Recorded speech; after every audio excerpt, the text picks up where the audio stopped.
Next వచ్చేసరికి light colour అన్నమాట. ఇది మనకి కోసా సిల్క్ వస్తుంది. కోసా సిల్క్ పళ్ళు అనేది ఏంటంటే మనకు ఒక గ్రే కలర్ కాంబినేషన్ తీసుకున్నారు.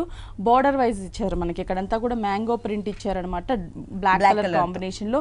ఇక్కడ చిన్న చిన్న mango boxes, creeper, flower creeper ఇలా ఇచ్చారు. 2 సైడ్స్ బార్డర్ అనేది మనకి పళ్ళు పాటు ఇలా ఉంటుంది. శారీ అంతా కూడా మనం చూస్తున్నట్లయితే క్రీమ్ కలర్ కాంబినేషన్ శారీ అండి. పైన బార్డర్ కూడా మనకి ఏంటంటే గ్రే కలర్ కాంబినేషన్ బార్డర్స్ తీసుకున్నారు. దానికి మిడిల్ లో మనకి బాక్సెస్ ఒక డైమండ్ డిజైన్ వచ్చేటట్లు గోల్డ్ కలర్, 2 సైడ్స్ మనకి white colour cream colour combination lines ఇచ్చారు. ఇదే బోర్డర్ 2 సైడ్స్ కూడా కంటిన్యూ అవుతుంది.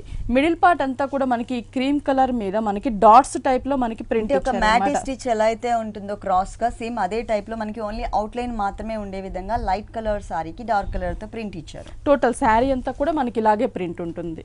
అంటే దీంట్లో కలర్స్ అవైలబుల్ ఉంటాయండి. ఓకే. ఈ సారీకి బ్లౌజ్ వచ్చేసి మనకి క్రీమ్ కలర్ కాంబినేషన్ ఇస్తారు. ప్లెయిన్ అంటే ఆ ప్రింట్ మిస్ చేసి only plain background, 2 sides same ఇచ్చారు అన్నమాట మనకి. ఓకే. ఇది వచ్చేసి మనకి చాలా రీజనబుల్ ప్రైస్ అండి. 1680 రూపీస్ పడుతుంది. ఓకే. 1680 రూపీస్ కి సారీ అవైలబుల్.